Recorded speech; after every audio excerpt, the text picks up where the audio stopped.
The morning. I watched my husband walk away from everything he had spent 15 years building. I thought our future had just been destroyed. I had no idea that by sunset, I would discover that the greatest dreams are not always the ones we achieve. They are sometimes the ones we willingly surrender so another person can keep living.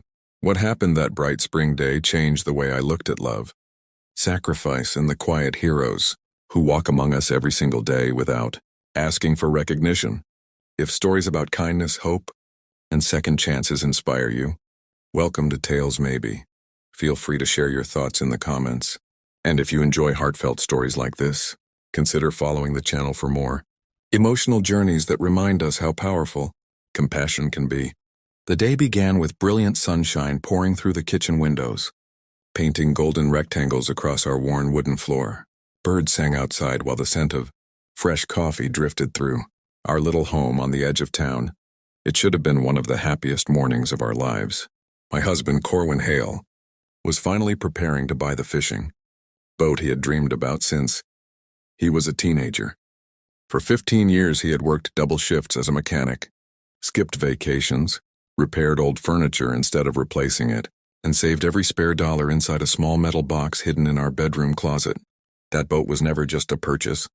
It represented freedom after years of sacrifice, mornings on peaceful lakes, and the small family business he hoped we would build together after leaving the exhausting routines that had worn him down for so long. Watching him carefully count every envelope of savings on the dining table filled me with pride. Every bill carried a memory. Some came from overtime hours that kept him away from home during birthdays. Others represented holidays where we stayed home instead of traveling because we believed the dream was worth waiting for. Every wrinkle in those bills told the story of patience.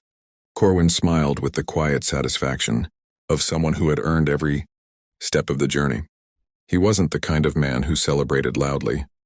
His victories were humble, thoughtful, and deeply personal. Even as he packed the envelopes into a canvas bag, he paused to straighten the photographs hanging on our hallway wall. One picture showed us on our wedding day, laughing beneath bright blue skies.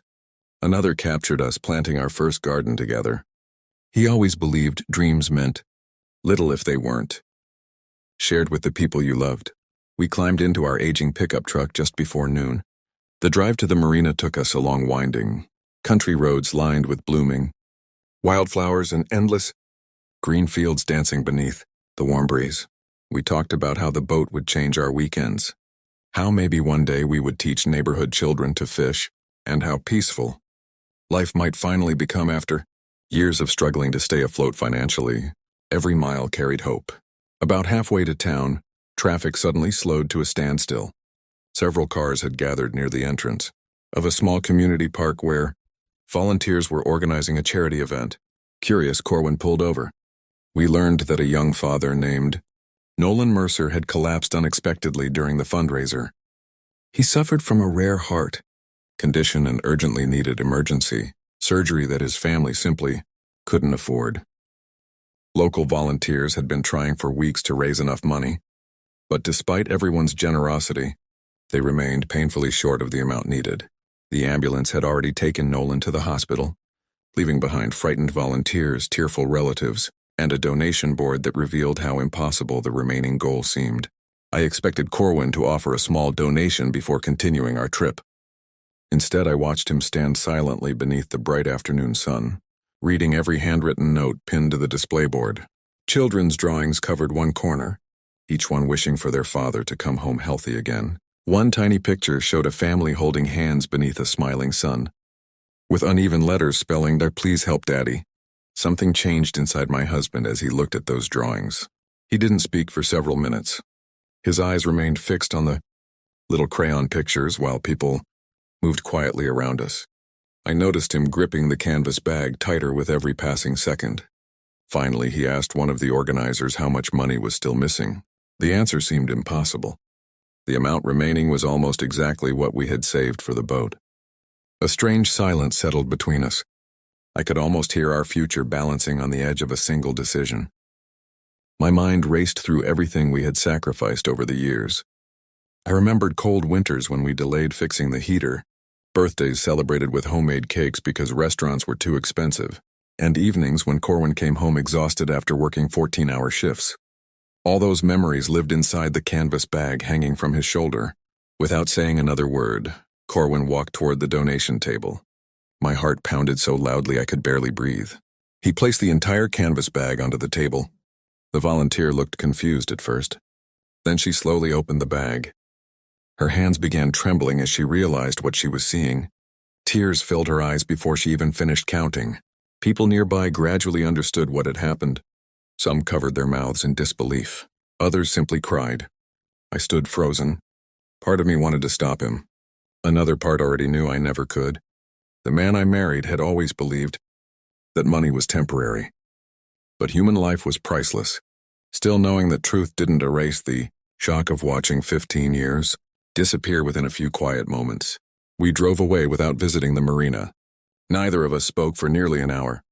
The bright afternoon sunlight that had once felt hopeful now streamed silently through the windshield as endless fields passed beside us.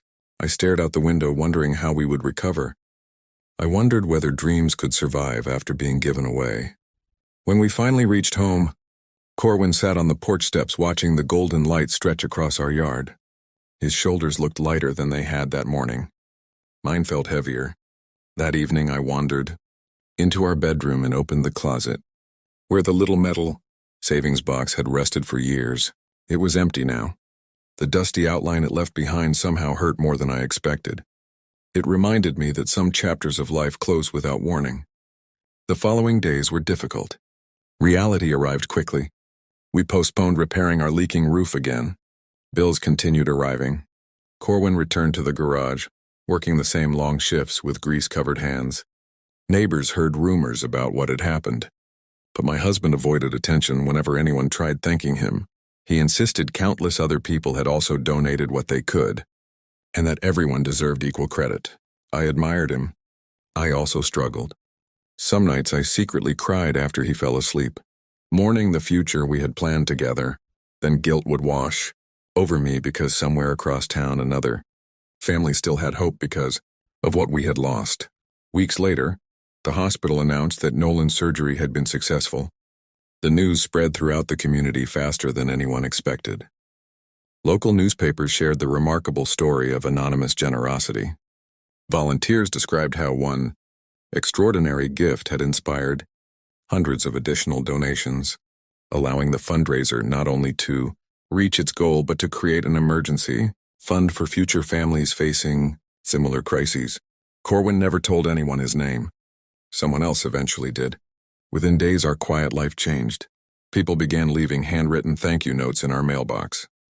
Fresh vegetables appeared on our porch from local farmers. Children delivered homemade cookies after school.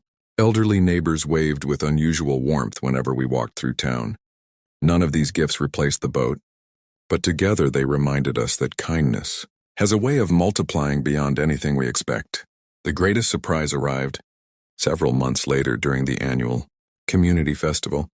The town council invited everyone to the Riverside Park for what they described only as a celebration of generosity. Corwin almost refused to attend because he disliked public recognition. Eventually, I convinced him to come, believing it would simply be another ordinary afternoon under clear blue skies. We couldn't have been more wrong. As we approached the riverbank, hundreds of smiling faces turned toward us. Families lined both sides of the walkway, applauding softly as we passed. Nolan Mercer stood near the stage, healthier than ever, holding the hands of his two young children. His smile carried the gratitude of someone who had been given another chance to watch his family grow. Then the mayor stepped forward and pointed toward the dock. Floating gently on the sparkling water was a beautiful fishing boat. It wasn't luxurious or extravagant, but it was sturdy, reliable, and painted in deep blue with white lettering across its side.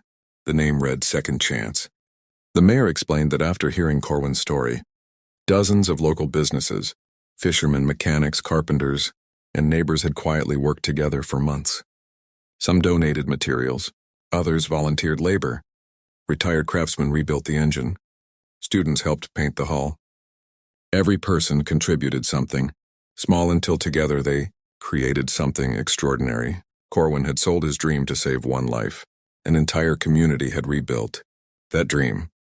Because one act of kindness reminded everyone what it means to care for each other.